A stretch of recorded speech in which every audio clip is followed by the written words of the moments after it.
today I'm going to do 2 times tables. I'm going to do the 5 times table, and I'm also going to do the 10 times table. This was suggested by somebody on my Facebook page, so thank you for the suggestion. Really, I should be apologising, because I would always do the 5 and 10 times table with your children first. The reason why I say that, and a lot of schools don't, so most schools when they do times tables with children, they start with the lowest one, so start with 2 times table and work their way upwards from, so 3, 4, 5, 6, 7, 8, 9, 10. Don't do that. Start with the 5 and 10 times table, because these are the easiest to get to grips with. You only need to be able to count to 10 to do both of them. You don't even need to be able to do any working out, because there's a pattern to both. So when you think about, like when you're a child, think about when you're given those things where you're putting the shapes in the holes, when you're doing jigsaw puzzles, all the things you do with really young children, they're all about identifying patterns and getting to know how things work. When children get a little bit older, think like 3, 4-year-olds, it's always why. They want to know why everything works the way it does. 5 and 10 times table solves both of those things, and more importantly, it gives them a lot of confidence. Confidence is a really big thing when you're learning. A lot of the adults and teenagers that I speak to, they're told from a young age you can't do it. No, got that wrong. With the 5 and 10 times table, you can't go wrong. So I'm going to go through a couple of ways to show you how to do it. Like I say, because they can't get it wrong, it gives them that confidence from the start. It lets them show them, actually, you can do maths. You can do it. So I'm going to start with the 10 times table. So all you need to do is do the 10 times table. Write out the numbers 1 to 10.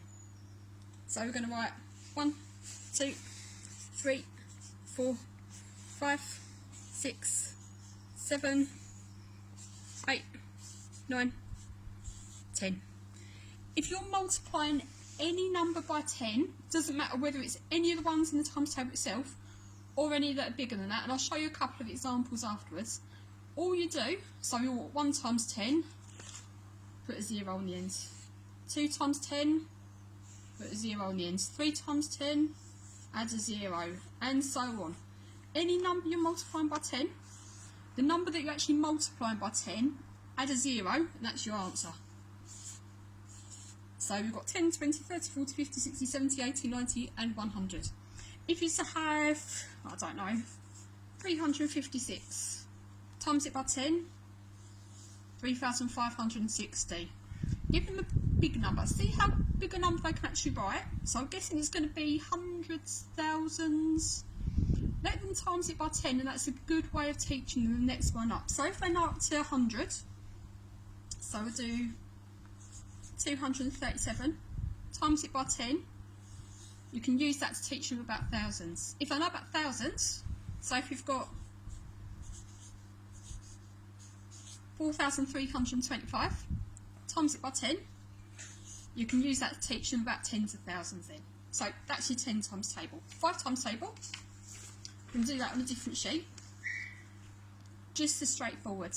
Leave yourself a little bit of a gap on this one, but what I want you to do, we're going to write out the number 1 twice, the number 2 twice, 3, 4, 5. So, going downwards, so leave yourself a gap. We're going to write 1, 1, 2, 2, 3, 3, 4, 4, and then we're going to write number 5.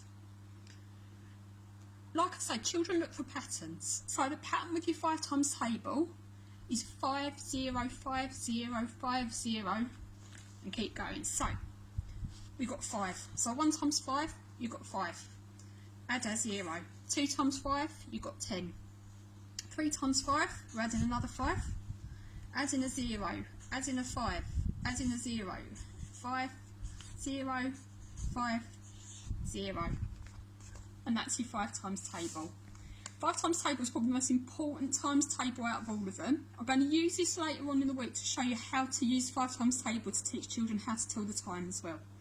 But that's it for today. Alright, thanks.